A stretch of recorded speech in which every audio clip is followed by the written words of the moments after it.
यह एक घमंडी तथा अत्याचारी मानव है जो कि पूजा का पिता है और ये पिता का रोल अदा करेगा। नागेश्वर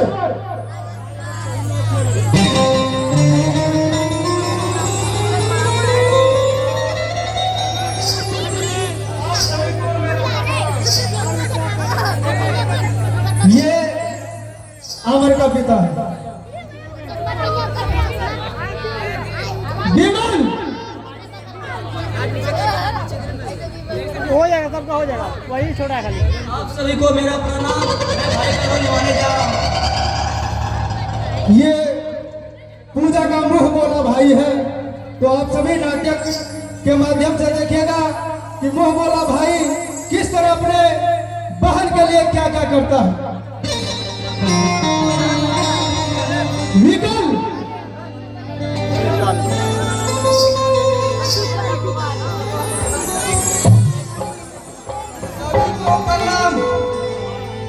ये नागराज का बेटा है अरे बहुत दूर बोल रहा है, क्या करेगा? अमर।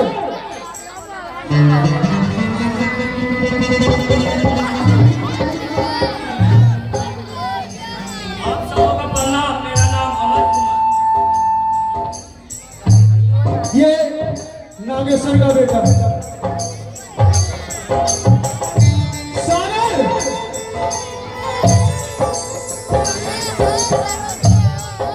सभी को प्रणाम। मैं सागर का रोल निभाने जा रहा हूँ इस नाटक में।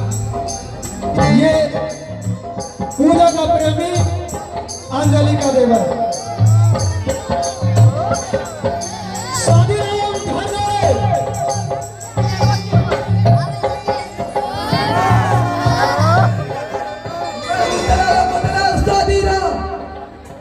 यह है लड़का का दलाल जो सब जगह जाकर सभी गांव का भ्रमण करते हुए लड़का का दलाली करता है।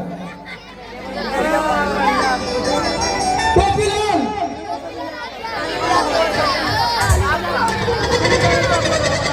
मेरा नाम है गोपीलाल। यह है लड़की का दलाल।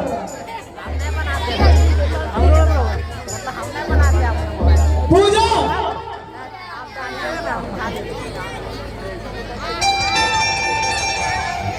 आप सभी को नमस्कार।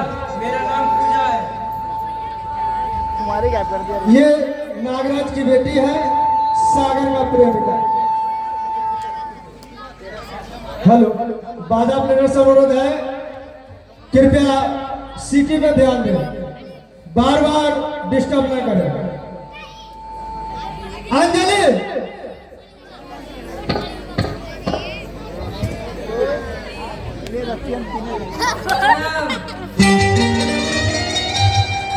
नागराज की बेटी।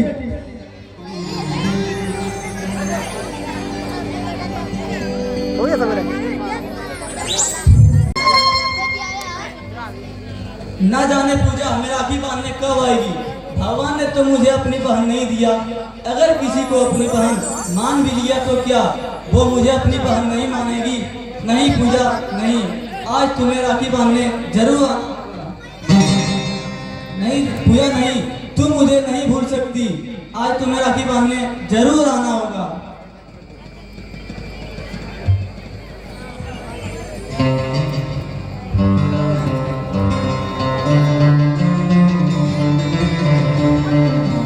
माफ कीजिएगा भैया, आने में थोड़ी देर हो गई।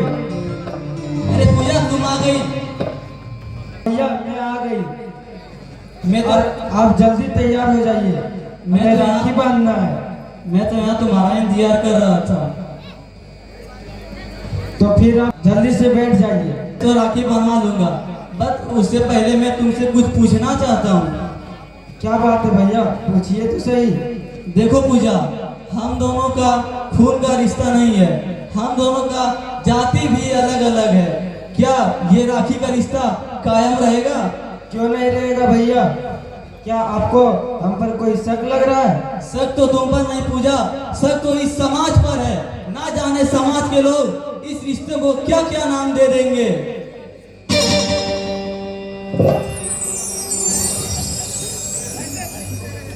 भले भले हमारे बीच खून का रिश्ता ना हो, लेकिन राखी का रिश्ता तो है भैया। मैं जानता हूँ पूजा कि हम दोनों के बीच खून का रिश्ता नहीं है, हम दोनों के बीच राखी का रिश्ता है। क्या ये रिश्ता हमेशा कायम रहेगी? आप किस समाज की बात कर रहे हैं भैया? उस समाज की?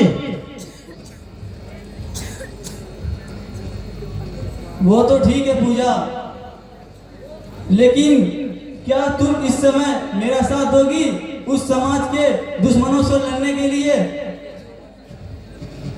समाज से लड़ने की प्रेरणा तो आपसे ही सीखी हूँ भैया। इतिहास गवाह है, जब चित्तौड़ की महारानी कर्णवती के राज्य को मुगलों ने हड़प लिया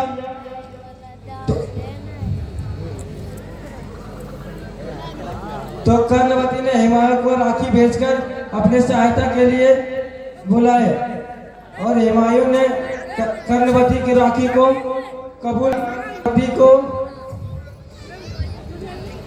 तुम धन्य हो पूजा, जो तुमने मुझे हुमायूं और कर्णवती का उदाहरण देकर मेरी मन की सारी शंकाएं दूर कर दी।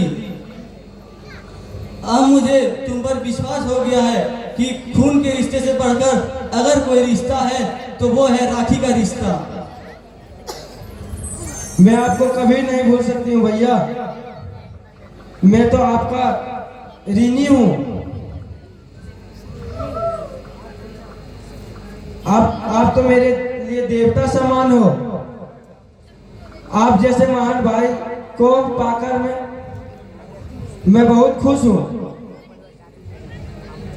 ये सब तुम्हारी मानता है पूजा, जो तुम अपनी की गालियों का श्रेय मुझे दे रही हो। आज मैं आपका कोई भी बात नहीं सुनूंगी भैया। आप तो खुद बातों का बादशाह हैं। आपका हर बात मेरे लिए उद्देश्य बन जाता है, लेकिन पहले राखी बांधने दीजिए। ठीक है पूजा, तुम मान लो।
अरे ये आप क्या कर रहे हैं भैया?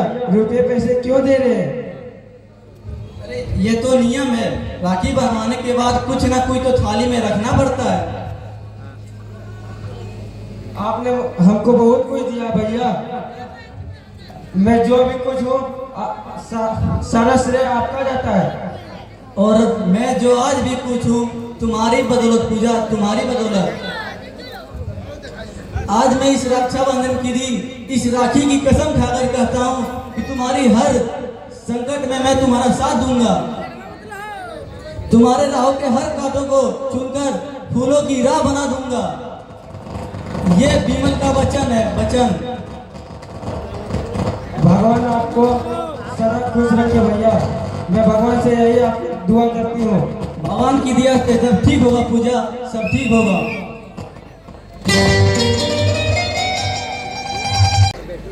आओ बेटी पूजा, कहाँ गई थी? घर में नजर नहीं आ रही थी। हाँ पिताजी, मैं घर में नहीं थी। तो फिर तुम कहाँ गई थी? अपने भैया को राखी बांधने गई थी। पर मैं तो सुबह ही तुम्हें विकल्प को राखी बांधते देखा था। तो किस भैया के पास गई थी? विकल भैया के अतिरिक्त एक और भाई भी है मेरा, मैं उसी को राखी बांधने गई थी। अरे मेरा तो एक ही बेटा है विकल, तो तुम्हारा दूसरा भाई कहाँ से आ गया? आसमान से गिरा क्या? हाँ पिताजी, लगते हैं तो वो आसमान से ही गिरे हैं, क्योंकि यहाँ के लोगों से बढ़िया विचार, उससे भी बढ़िया विचार के लगते हैं। अरे बाबा, खाली सिर्फ उसकी बड़ाई करोगी या उसका नाम पता भी बताओगी?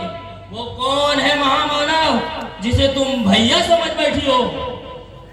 वही विमल सर, जो हमें बचपन से ट्यूशन पढ़ाते आ रहे हैं और अभी भी पढ़ा रहे हैं। अरे वो तो तुम्हारे गुरुजी हुए ना, गुरुजी के पिता के तुल्य होते हैं। फिर तुमने उसे भैया क्यों माना? वो बिल्कुल हमारे भाई के जैसे है पिताजी, और पहले उसी ने हमें बहन कहा था।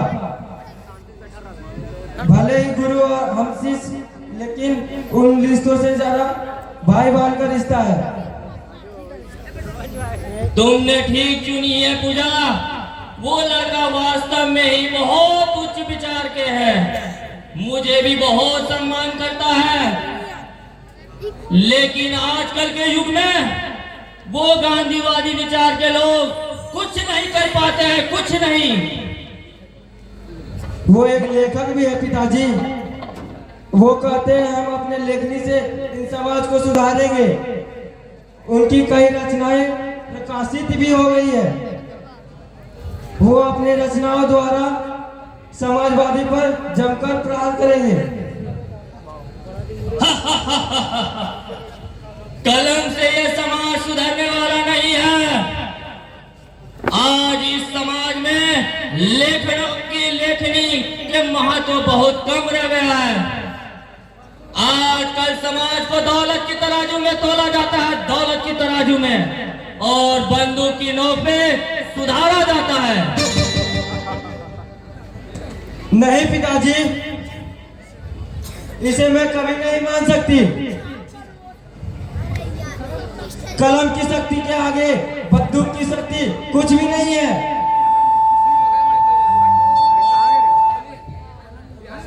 कलम में इतनी शक्ति है कि वो देश में क्रांति फैला सकते हैं,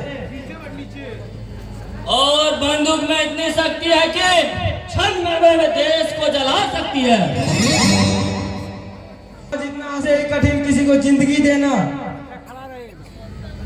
बंदूक की रास्ता विनाश की ओर ले जाता है, वही कलम की रास्ता अच्छाई की ओर ले जाता है। तुम अभी बच्ची हो पूजा, तुम्हें दुनिया को भी अच्छी तरह से तुम नहीं जानती हो।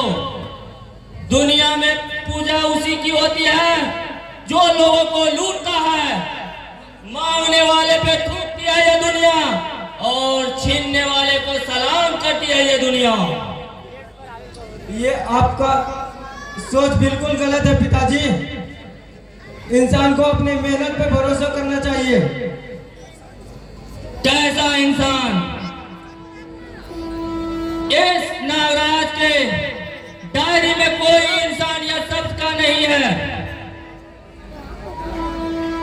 नागराज उस जहरीले नाग की तरह है जो सामने आने पे अपने बाप को भी डस लेता है। नाग कितना भी जहरीला क्यों ना हो पिताजी, पर उसे सपेरा पिंजरे में जरूर कैद कर लेता है। दुनिया में ऐसा कोई सपेरा नहीं है जो इस नागराज को कैद कर सके। मेरी एक फूंकार से दुनिया में तबाही मच जाएगी, तबाही। ये आप नहीं बल्कि आपका भीतर का अहंकार कह रहा है पिताजी। जिस दिन आपके अंदर का अहंकार बाहर निकलेगा, उस दिन आपको पता चलेगा। दुनिया को तो मैं बहुत पहले से ही जानता हूँ। तुम्हें अभी राजनीति की जानकारी नहीं है। तुम नहीं जानते हो कि दौलत के लिए लोग क्या क्या करते हैं। मैं सब कुछ जानती हूँ पिताजी, बल्कि कह नहीं पाती हूँ।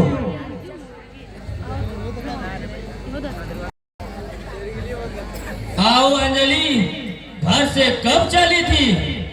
सब ठीक ठाक है ना? सब कुछ ठीक ठाक है पिताजी।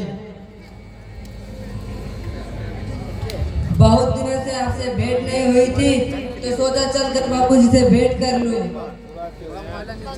जरूर बेटी, तुम लोग नहीं आओगी तो मेरा ख्याल कौन करेगा? पूजा, अंजलि और सागर के लिए नाश्ता बना ले आओ। जाओ। नहीं पूजा, हम नाश्ता कर लिए हैं। आप भले नाश्ता कर लिए, लेकिन आपका देवर जी लगते हैं 2-4 दिन से भूखे हैं।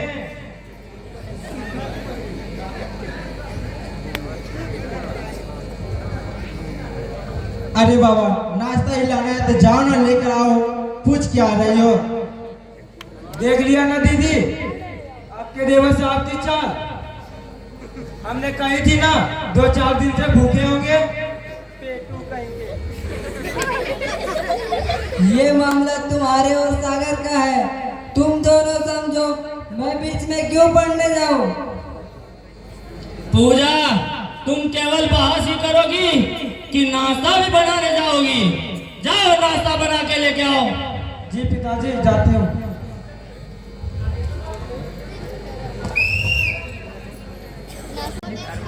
पूजा, आज मैं तुमसे एक बात पूछना चाहता हूँ। क्या बात है सागर? आखिर तुम करना क्या चाहते हो? कहने का साहस नहीं जुटा पा रहा हूँ। मैं सोचता हूँ कि शायद मैं जो कहने जा रहा हूँ वो तुम्हें सुनकर पसंद ना हो। इसमें अच्छा और बुरा क्या बात है सागर? जो दिल में है खुलकर कह डालो। मैं तुम्हें वचन देता हूँ कि जो भी तुम पूछोगे मैं मान लूंगी। हो सके तो तुम वही करना चाह रहे हो जो मैं भी सोच रही हूँ। क्या तुम भी कुछ सोच रही हो? हाँ सागर, मैं भी कुछ सोच रही हूँ, लेकिन हिम्मत नहीं जुटा पा रही हूँ। वही सोच रही हो जो मैं सोच रहा हूँ। तो फिर कह देना सागर, क्या बात है? कौन सा प्रश्न पूछना चाहते हो तुम? मेरे प्रश्नों का उत्तर सिर्फ तुम्हारे पास है। तुम चाहो तो मेरे प्रश्नों का हल भी कर सकते हो। पहले प्रश्न तो बोलो सागर, फिर जवाब के विषय में बात करूंगी। आखिर तुम्हारे पास कौन सा ऐसे जादू है पूजा? ना चाहकर भी मैं दिनों दिन तेरे करीब आते जा रहा हूँ। मेरा सब कुछ खो गया। अच्छा, हम देखेंगे अब। ना दिन को आराम और ना रात को चैन मिलता है। मैं जब भी तेरे विषय में सोचता हूँ, मेरे दिल में एक प्यार का तूफान उठता है और मैं तुमसे मिलने के लिए बेचैन हो जाता हूँ। यही हाल तो मेरा भी है सागर। जब से तुझे देखी हूँ, मैं भी ख्वाबों और ख्यालों में खो गई हूँ। प्यार चीज ही ऐसा है पूजा, जो दो लोगों को कभी चैन से सोने नहीं देता। प्यार हृदय की वो भावना है जिसमें लोग बहकर कोसों दूर चले जाते हैं और ना उसे आदि का पता होता है और ना अंत का। तुमने सही कहा सागर, प्यार कभी दो दिलों को चैन की नींद नहीं सोने देती। जिसको भी प्यार का बुखार चढ़ जाए वो पागल प्रेमी की तरह पागल हो जाता है। प्यार का दूसरा नाम पागल ही है पूजा।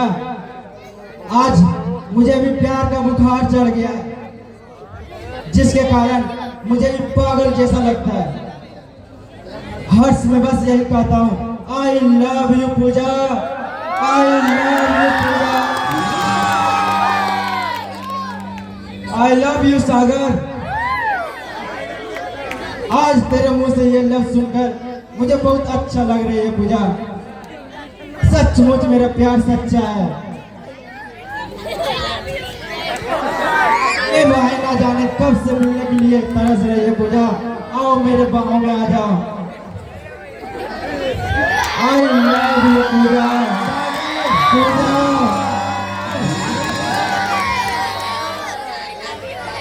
अब हम दोनों को शादी कर लेना चाहिए सागर। इस तरह छुप छुप कर कब तक मिलेंगे? मैंने तुम्हारे दीदी से सब कुछ बता दिया पूजा। वो तुम्हारे पिताजी से हम दोनों के शादी के बारे में बात करेंगे। क्या दीदी को ये रिश्ता मंजूर होगा सागर? हाँ पूजा, दीदी को हम दोनों का जोड़ी काफी पसंद है। लेकिन क्या बाबूजी ये रिश्ते को मानेंगे? क्यों नहीं मानेंगे पूजा?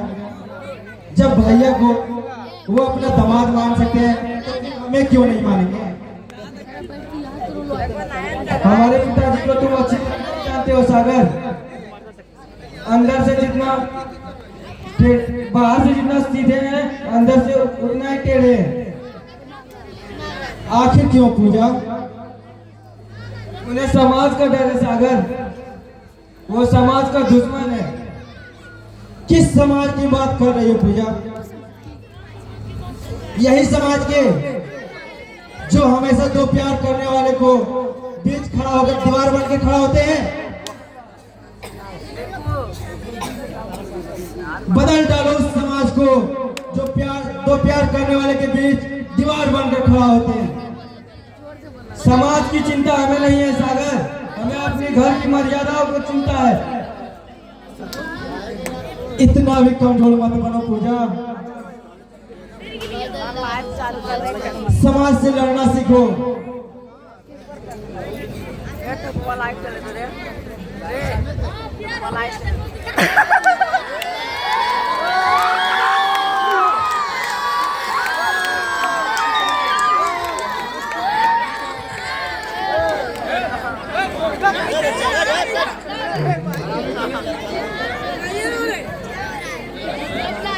अरे कुछ बात भी करो।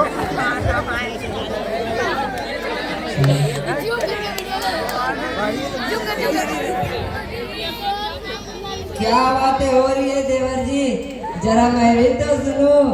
अरे भाभी, आप तो सब कुछ जानती हो, फिर भी क्यों मजाक कर रही हो? मेरी मदद कीजिए दीदी।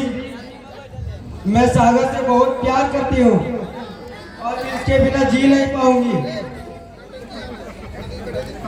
इतना बेचैन मत हो पूजा। मैं पूरी कोशिश करूंगा कि तुम्हारी शादी सागर के साथ हो। उसके बाद भाग्य में ही तुम दोनों का प्यार नहीं लिखा है तो मैं क्या करूंगा? भाग को मैं नहीं मानता हूँ भाभी। अरे ये शादियाँ ना जाने किससे हो जाता है। सब कर्मों पर ही निर्भर करता है सागर। मैं मानती हूँ कि तुम दोनों का प्यार सच है। हम दोनों का प्यार बिल्कुल सच है दीदी, इसमें कोई दाग नहीं। भगवान तुम दोनों का प्यार लैला और पैनू की तरह फले और फूले।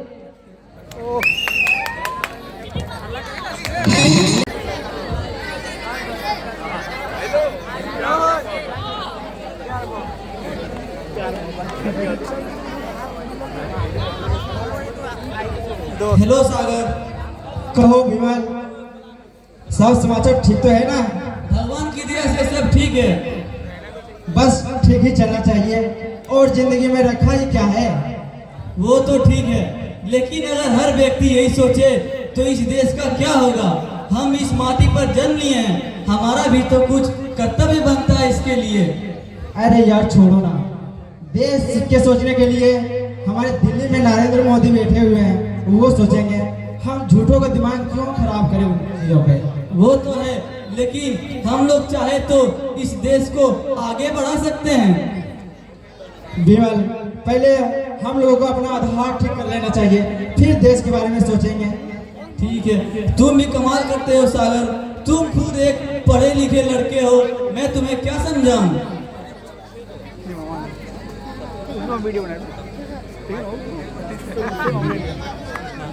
विमल, आज मैं तुमसे कुछ पूछना आज मैं तुमसे कुछ कहना चाहता हूँ बोलो जो सागर। बरसों से छिपाए रखे थे।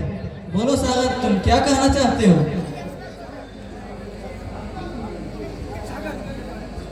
मुझे कहने में शर्म आ रहा है। मैं सोचता हूँ कि जो कहने जा रहा हूँ वो बात तुम्हें सुनकर अच्छा ना लगे।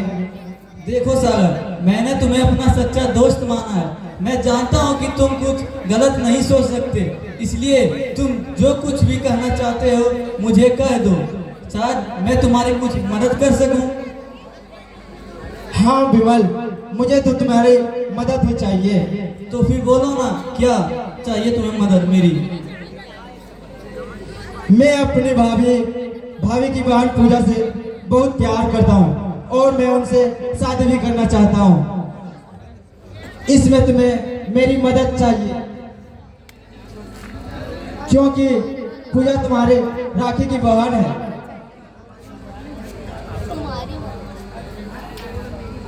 तुम्हें पूजा के बाबूजी से मेरे और पूजा के बारे में बात करनी पड़ेगी। मैं तुम्हारी मदद अवश्य करूंगा सागर, क्योंकि पूजा तो मेरी मुंह बोली बहन है। मैं उनकी खुशी के लिए कुछ भी कर सकता हूँ, और तुम भी तो मेरे दोस्त हो। मुझे तुम पर काफी भरोसा है विमल। मुझे विश्वास है कि तुम पूजा के पिताजी से जाकर मेरे और पूजा के बारे में शादी के विषय में बात करेंगे। कहीं नकारात्मक जवाब आ गया तो तुम्हें प्रयास करना पड़ेगा। मेरा प्रयास अवश्य रहेगा सागर। मैं तुम्हें वचन देता हूँ कि पूजा की शादी सिर्फ तुमसे होगी, तुमसे। दुनिया की कोई भी शक्ति तुम्हें पूजा से अलग नहीं कर सकती सागर। तोड़ दूंगा उन सारे दीवारों को जो तुम्हारे और पूजा के बीच में दीवार बनकर खड़ी है। ये तुम्हारा दोस्त विमल का वचन है, वचन। अब मुझे पूरा भरोसा हो गया विमल, पूजा हमें जरूर मिलेगी। हमें तुम जैसा दोस्त पर नाज है। ना तो तुम पर है सागर, जो तुमने मेरी बहन पूजा का जीवन साथी बनाने का फैसला किया।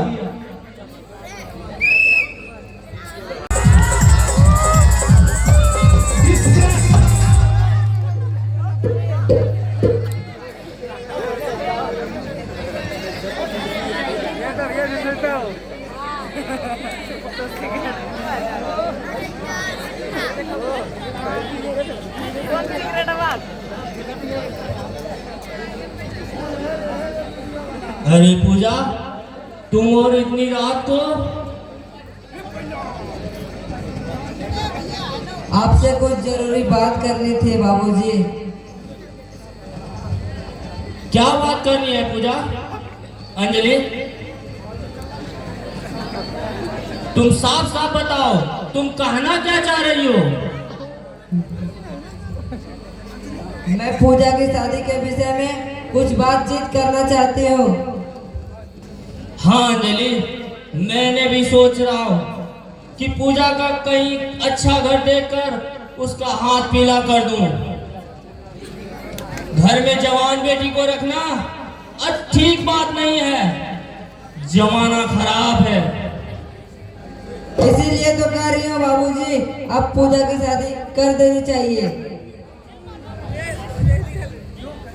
क्यों, कहीं लड़का देख रखी हो? हाँ बाबूजी, मैंने एक लड़का पसंद करके रखा है। पूजा भी उसे बहुत चाहती है।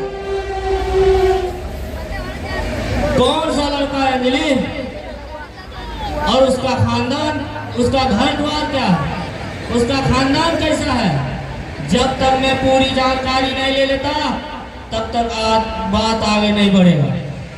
आपको सब कुछ पसंद हो जाएगा बाबूजी, केवल आप हाँ तो कीजिए, फिर मैं बताती हूँ।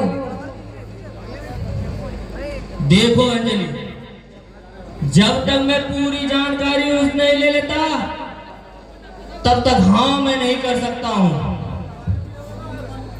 लड़की की जिंदगी का सवाल है, बिना सोचे विचारे निर्णय करना मूर्खता है बेटी। और ये नागराज को कदापि पसंद नहीं है। बताओ बेटी, वो कौन है? तो लड़का मेरा देवर सागर है और पूजा भी उसे बहुत चाहती है। नहीं, ये कदापि संभव नहीं हो सकता है।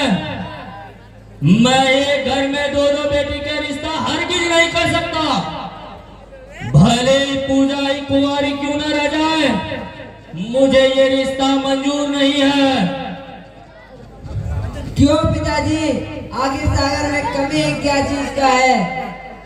पढ़ा लिखा और एक खूबसूरत युवक तो भी है और पूजा भी उसे बहुत चाहती है। तुम अभी बच्ची हो बेटी, तुम समाज को नहीं जानती हो। एक घर में दो दो बेटी की रिश्ता करना, एक बेटी का सौतन लाना, एक बेटी का खुशियों की कुर्बानी देना। आपका सोच गलत है बाबूजी। समाज में ऐसे हजारों शादी लोग हो रहे हैं और फल फूल रहे हैं।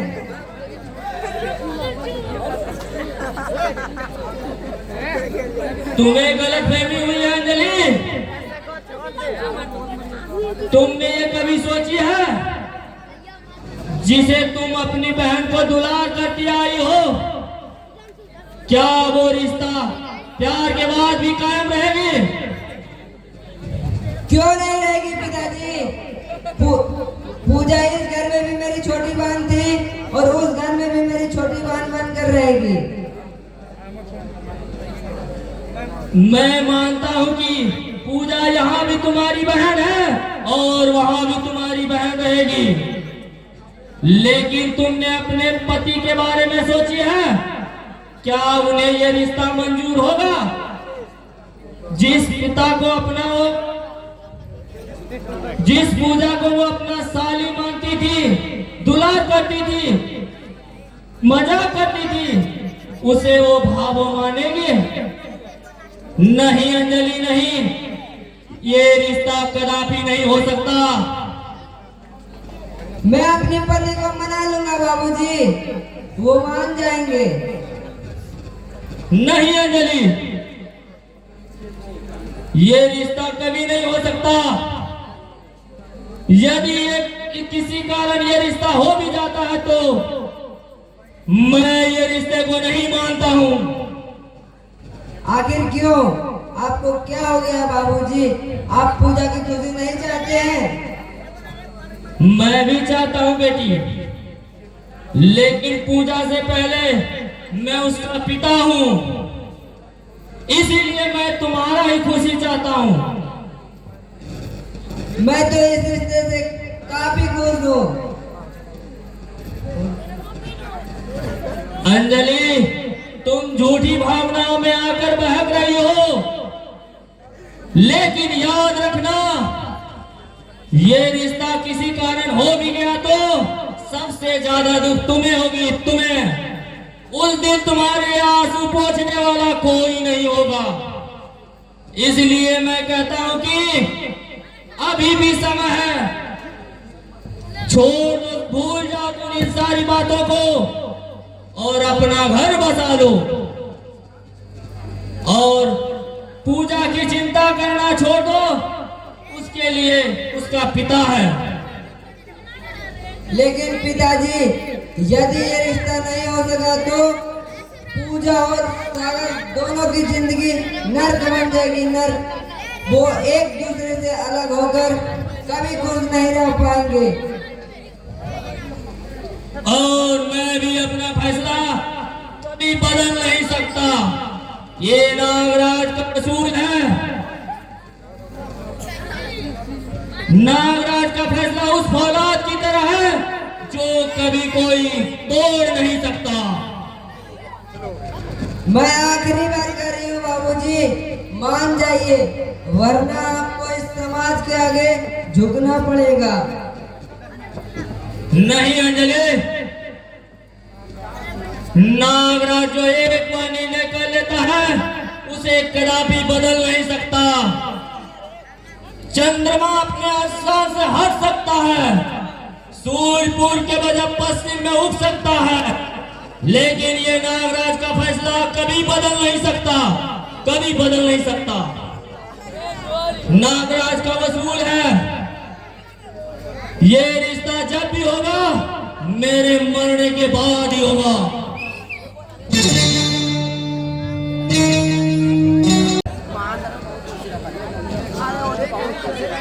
अरे पूजा, तुम्हें अपने इस पिता पे कौन सी कमी दी जिसके कारण तुमने अपना पांव बहका दी? अरे जरा अपने इस पिता के बारे में सोची होती। जहां जहां तूने अपना पांव रखा वहां मैंने खुद को बिछा दिया। फिर तुमने गलत रास्ता क्यों अपनाई? क्या हुआ पिताजी, मैं कुछ समझी नहीं। सब कुछ जानबूझकर ही अनजान बनती हो। अरे प्यार करना था तो किसी और के साथ कर लेती, लेकिन तुमने तो समाज की मर्यादाओं को तोड़ डाली। क्या किसी से प्यार करना पाप है? हाँ, प्यार करना पाप है। जिस प्यार को लोग छुप छुप के करते हैं वो प्यार नहीं, पाप है, पाप। यदि समाज वाले अगर मर्यादा का लोगों को होता तो ये वह प्यार छुप छुप के नहीं करते। लोग अपने घरों की दीवारें ऊंचे नहीं करते। तुमने आज तक जो की वो सारा गलत है। एक माँ भी अपने बच्चे को आंचल में छुपा के दूध पिलाती है, क्या वो भी पाप है पिताजी? पति पत्नी छुपकर एक बंद कमरे में सोते हैं, क्या वो भी पाप है पिताजी? फिर भगवान भी तो छुप कर रहते हैं, क्या वो भी पाप है? हाँ, सब पाप है। जिस प्यार का कोई आधार न हो वो पाप है, पाप।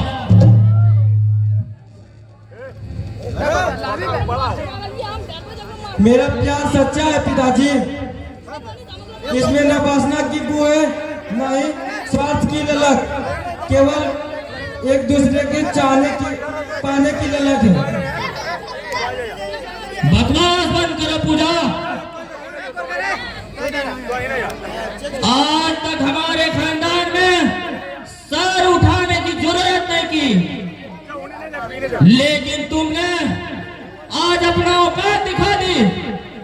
बड़े बुजुर्गों ने ठीक ही कहा है, यदि घर का एक लड़का बिगड़ जाए तो एक कुछ तबाही होता है, लेकिन घर की एक लड़की बिगड़ जाए तो 7 कुछ तबाही होती है, 7 कुछ।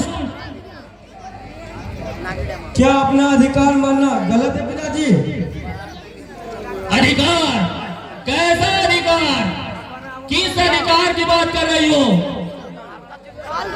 अरे तुमने तो खानदान की सारी मर्यादा तोड़ डाली।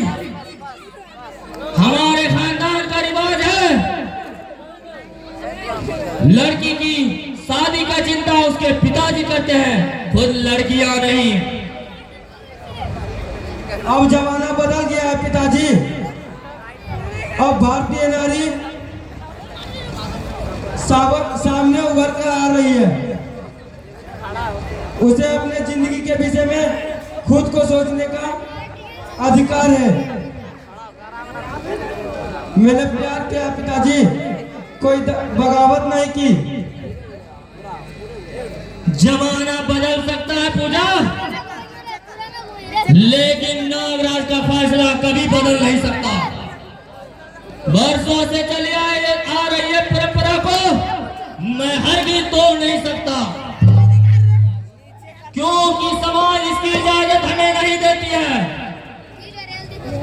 आप किस परंपरा की बातें करते हैं पिताजी? प्राचीन काल की या वैदिक काल की?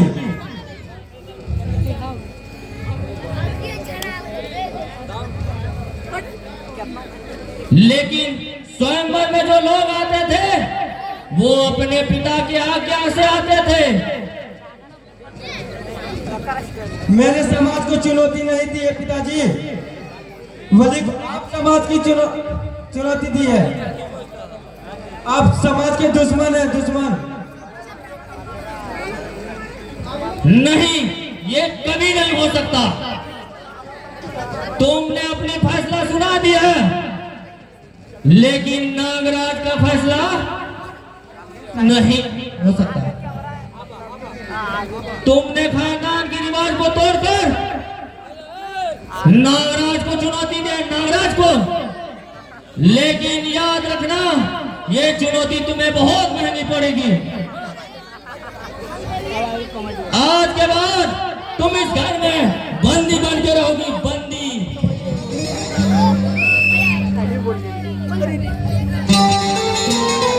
साला गजब का नसीब है, पूरा लगन खत्म हो गया, एक भी कमाने हुआ।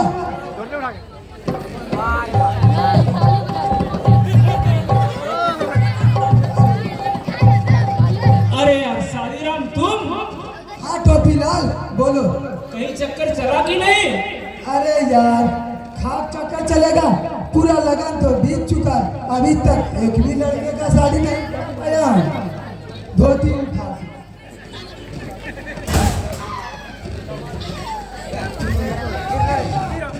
कमाल है यार, तुम भी कमाल करते हो। तू भी गजब बोलता है यार, सब शादी में थोड़ी ना कमाई होता है। मेरा नाम है टोपीलाल लड़की वाले। अरे लड़की वाले तो दहेज जुटाने में ही रह जाते हैं, तो वो अगुआ को क्या खाक देंगे ताली बजा? अरे यार, पहले शादी तो हो जाने दो, उसके बाद में दहेज की बात करेंगे। धोती उठा के। इसी कमीशन के कारण तो तुम इस वर्ष एक शादी भी नहीं करा पाए हो। अरे अपना नेचर ठीक रखो, पार्टी तुम्हारे पास खुद चल कर आएगा। अरे यार, आजकल के लड़के लड़की बदल गए, लव मैरिज शादी करके चले जाते हैं। हम लोग इस अगू को कहाँ पूछते हैं? धोती उठा के। अरे घबराते क्यों हो सादीराम? लव मैरिज तो आजकल बाजार में चला हुआ है। अभी भी देहातों में शादी के लिए अगुआ होती है।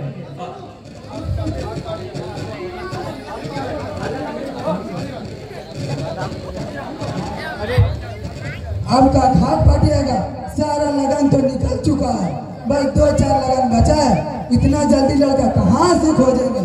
धोती उठा के। अरे यार, एक मोटा पार्टी बचा है और मुझे विश्वास है वो हमें जरूर बुलाएंगे। वो कौन है यार, जरा उसका नाम तो बता। वो किसकी लड़की है? कसम खुदा की, तुम्हें भी कमीशन जुगा चाप के। अरे बहुत मोटा पार्टी है यार, लेकिन लड़का भी उसका बराबरी का होना चाहिए। अरे टोपीलाल, तुम चिंता मत करो, वो हम पर छोड़ दो, लड़का हम ढूंढ के लाएंगे। धोती उठा के। नागराज को तो तुम जानते ही होगे, मैं उन्हीं के बारे में बोल रहा हूँ। उनकी बेटी की शादी पक्की करनी है, ताली बजा के। नागराज की बेटी? वाह, तब तो पूरा चाप के दहेज लेंगे। धोती उठा के। हाँ यार, नागराज तो बहुत बड़े दिल के आदमी है, वो मुंह मांगे कीमत देंगे। पहले शादी तो पक्की कर लो, ताली बजा। वाह भाई वाह, तुमने तो मेरा ही खोल दिया। धोती उठा के। नागराज के पास पैसे की कमी नहीं है यार, उसे लड़का से पसंद हो जाने दो, वो जितना दहेज मांगेगा उतना दहेज देगा। ताली बजा। अरे यार, तुम बार-बार लड़का की चिंता क्यों करते हो? लड़का के पास सरकारी नौकरी है, घर है, बंगला है, गाड़ी है, रोज लाखों का कारोबार होते हैं। धोती उठा के। ठीक है यार, लेकिन एक शर्त है, उसमें जो भी कमीशन मिलेगा उसमें मेरा भी देना होगा। अगर नहीं दिया तो मैं तुम्हारा सारा गुड़